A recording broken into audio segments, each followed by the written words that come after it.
Hi guys and girls, welcome back, and today we have two very big sporting events about to go down. First of all, we're going to be covering Giants Live. It's the final today in Manchester.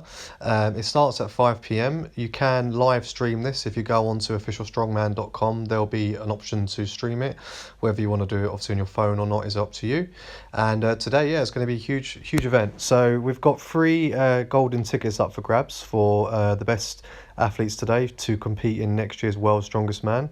Obviously we've got the reigning champion Kieliszkowski and quite a few other athletes. So we have 13 in total. So we've got, as I mentioned, Kieliszkowski, Mark Felix, Novikov, Oberst, Bishop, Stoltman, that's Tom Stoltman, Luke Stoltman, the brothers, Mikhail, Kevin Fairs, Singleton, Ian Bibby, Brian Bunning and Terry Hollands. Now Terry Hollands, obviously I'll get on to in a moment. He's, as they've been nicknamed, the comeback kid. He's just done his first bodybuilding show. Now he's coming back to strongman, so quite cool to be honest. So we've got 5 events today. The first being the axle press, about 350 kilo for reps. You've also got the dumbbell press, which is going to be about 100 kilos. As you can see here from last year's head-to-head with Lissis and Kieliszkowski, you've got the Atlas stones where Kieliszkowski smashed it. Probably got a record. I think he got a record here for the fastest ever time. You know, absolute brute. That if you don't know who that is, Kieliszkowski's the one with no hair. Then you've also got the Hercules hold, which is what Mark Felix recently smashed the record at the last event at Wembley. 2 world records there for him. And then also we have the car walk, which will be for about 20 meters, and these cars weigh about 450 kilos. So yeah, some huge events coming up today, guys. Especially on the Atlas stones. I can't wait for that event. I'm sure you guys can't either.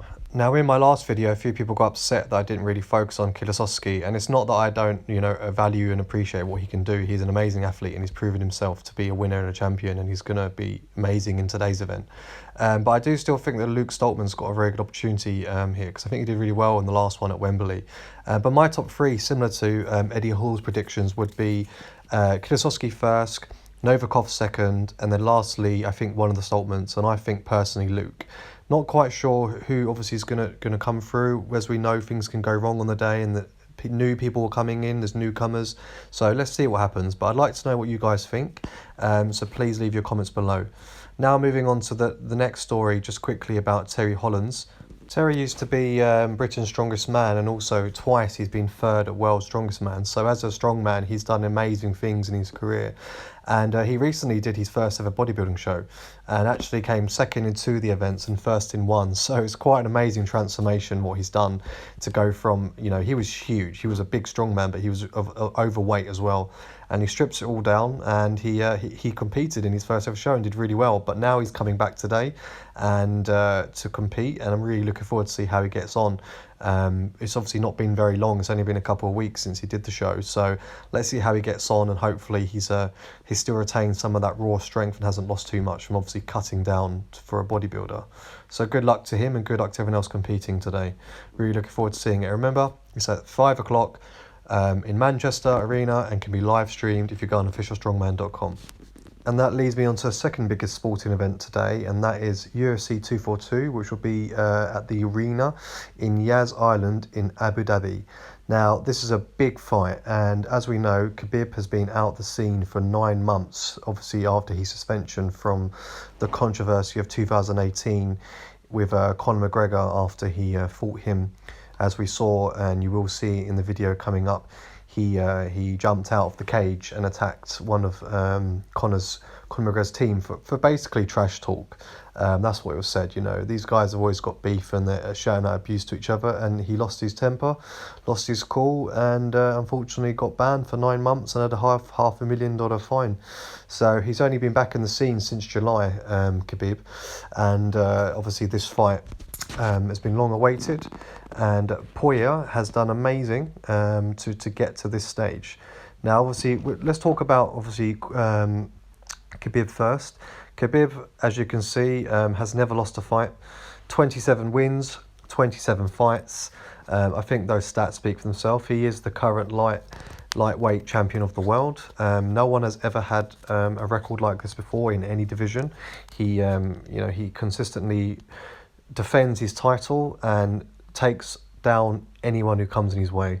Obviously, this fight with Conor is the one I mentioned before, where the controversy started at the end of the fight once he won, just before he was about to be awarded his belt. Funny enough, Conor, as we know, Conor is a good fighter and has good potential, but he's obviously more famous now for the bad things he does in his life, and I think as a fighter he's kind of lost the respect there, and just general interests. So this is where I mentioned where Khabib jumps out. So it's quite extreme and quite graphic. Literally jumping into the crowd and attacking Conor McGregor's, coach or his team. So this was a big deal at the time, and nothing ever happened before. As you can see, the people throwing things at Khabib as well from the crowd. So this was a bloody mess, to put it bluntly.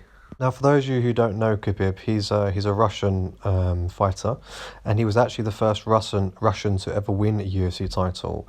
The fight he had with Conor McGregor in 2018, which was UFC 229, that was had the most pay-per-view buys of all time, with over 2 million views. So it's absolutely crazy. Obviously, like I said before, Conor does have a lot of popularity, so that did help with the rankings. But I mean, Khabib, people know he delivers, and he hits people hard. He hurts them. All styles of fighting, he dominates at. I wouldn't say he has a weakness, to be honest. He's a consistent athlete. He trains really hard. He fights with passion and love and discipline, and he just kills people, basically. To put it bluntly, he goes in and he gets the job done. He's currently ranked number 2, pound for pound, in the world, and the guy, he just dominates. He really dominates lightweight, and I would be interested if he did go into another division. That would be quite interesting as well. I think based on his stats, what I've discussed, and just his history and his style of fighting, I think he's going to take it. But I'm interested to see what you guys think. So let me know in the comments below what you think, how it's going to go tonight for Khabib and Dustin. So that leads me on to his opponent, Dustin Poirier. I don't think I could pronounce it very well, but I did my best. So I didn't mention, by the way, both of the guys are 30, and obviously Khabib is Russian, but Dustin is American. Now, Dustin is like the typical underdog story. He's worked his way up over the years. He's literally fought his way in every division, every type of MMA style divisions and different championships. He really has grafted throughout the years, and he's done well. He does have some really good sporting accolades. In terms of his mixed martial arts record, he's had 31 matches, 25 wins and 5 losses. The wins, we have knockouts 12, submission 7 and decision 6. The losses, 2 were knockout, 1 by submission and also 2 by decision, and then also 1 no contest. I will say with him, he has stepped in for a lot of fights before. He's also had a lot of cancellations because of people being injured. He was also meant to fight Diaz last year, but he stepped out because of his own, funny enough, his own hip injury. So he obviously didn't have that fight, which is a shame because that would have been something quite good. But Dustin has, he's worked his way up 31 fights to get to his shot at the title. Obviously, this fight here, very, very well-known fight with Holloway, he beat him for the second time, taking the interim lightweight championship title from him. He won by unanimous decision, but it was quite clear to see that he did dominate in this fight. And I think, based on how good Holloway was at this point and the fact that Dustin still beat him, it does give me some more confidence in him against Khabib. But I'm still skeptical because Khabib is such a good athlete. He's such a good fighter, and obviously people can be beaten, but 27 fights in, it's hard to see how Dustin's going to do that. But as we all know, things can shock us in this type of industry, in this type of sport. So who knows? But anyway, they're at, obviously this will be the fight for champion against champion. at £155. That's obviously the weigh-in that they're at, and I think we're in for a real spectacle tonight. So I'm interested to see what you guys think on Dustin. Do you guys think that he's got a shot at the title, or do you think he's gonna peak at second place within the division, or do you think Khabib's out the game, he's gonna lose it, and a new person's gonna take over? It would be nice, obviously, to see a new champion, and to reward someone who's worked so hard.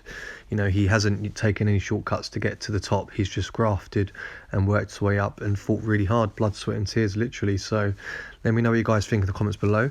Good luck to all the other fighters tonight. Obviously, there are a few other fights going on. We've got the co-main event, which is with Barboza and Felder. And also, you've got... I can't pronounce the second name, so I'm just going to say Islam and Ramos. So they're the other fights that will be occurring tonight. It starts at 7 o'clock. That's obviously the time for Abu Dhabi. For BST time, it will be 5:30 a.m. So let's see what happens, guys. And anyway, take care. Omega One Fitness signing out.